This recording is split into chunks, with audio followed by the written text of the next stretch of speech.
अस्सलाम वालेकुम, मेरा नाम फ़ारूक है और आज हम बात करेंगे डीपीसी। लोग बारिश की वजह से बहुत परेशान रहते हैं कि उनके घरों में नमी देखने को मिलती है। तो आज हम बात करेंगे कि नमी आती क्यों है। सबसे पहला कि डीपीसी क्या है, डैम प्रूफ कोर्स। जब आप बिल्डिंग की कंस्ट्रक्शन करते हैं उसके लिए बहुत ज़्यादा टेक्निकल आप लोगों को होना ज़रूरी है। हम लोग ठेकेदार कॉन्ट्रैक्टर के ऊपर चूँकि रिलाई करते हैं और वो हमारा बेड़ा गर्क कर देता है बिल्डिंग का। उसको बनाने की टेक्निकल टर्म्स में किस तरह से ज़रूरत थी किसी को कुछ पता नहीं है। तो डीपीसी की दो टाइप्स होती हैं, एक है हॉरिजॉन्टल और एक होती है वर्टिकल। तो आज इस चीज़ के ऊपर हम बहुत ज़्यादा जोर देंगे कि जब मिस्त्री इस चीज़ की चुनाई के दौरान डीपीसी की लेयर बना रहा होता है तो उसमें सबसे पहला इशू होता है उस मटेरियल की रेशो, यानी 1:4 की रेशो जो है वो बहुत ज़्यादा मुनासिब होती है इसको बनाने के लिए।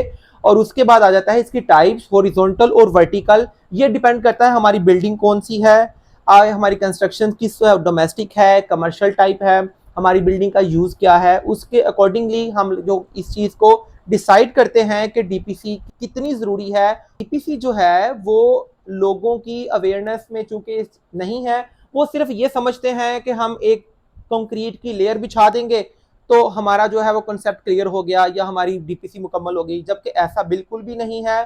जब भी डीपीसी की लेयर बिछाई जाती है तो उसके ऊपर आप लोगों को दो फैक्टर्स लाजमी देखने चाहिए।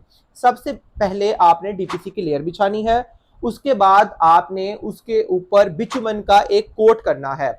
अदरवाइज आपकी डीपीसी बिल्कुल फजूल और बिल्कुल बेकार है। उसके बाद आपने पॉलीथीन की शीट भी लाजमी उसके ऊपर कवर करवानी है। एक चीज लाजमी कि जब हम डीपीसी बिछा देते हैं तो जब आपके फर्श का लेवल होता है, फॉर एग्जांपल अगर ये डीपीसी है तो आपके फर्श का लेवल इस डीपीसी से नीचे होना चाहिए।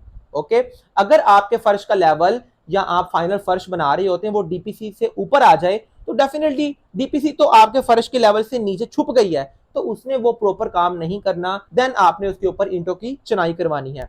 तो ये है आपका टेक्निकल एक तरीकाकार। अब आ जाते हैं इसकी थिकनेस। थिकनेस की बात होती है तो सम टाइम हम ये देखते हैं कि वो या तो 2 इंच या 3 इंच, तो डिपेंड करता है कि आपकी बिल्डिंग की जो है वो नेचर क्या है, डोमेस्टिक है, कमर्शियल है, उसके अकॉर्डिंगली आप इसकी थिकनेस को डिसाइड करते हैं। क्लाइंट के लिए एक नमी रोकने के लिए पहला स्टेप डीपीसी का होता है, तो इसकी एक्यूरेसी उतनी ही जरूरी है जितना कि आप बिल्डिंग्स की प्लानिंग करते हैं। जज़ाकल्लाह।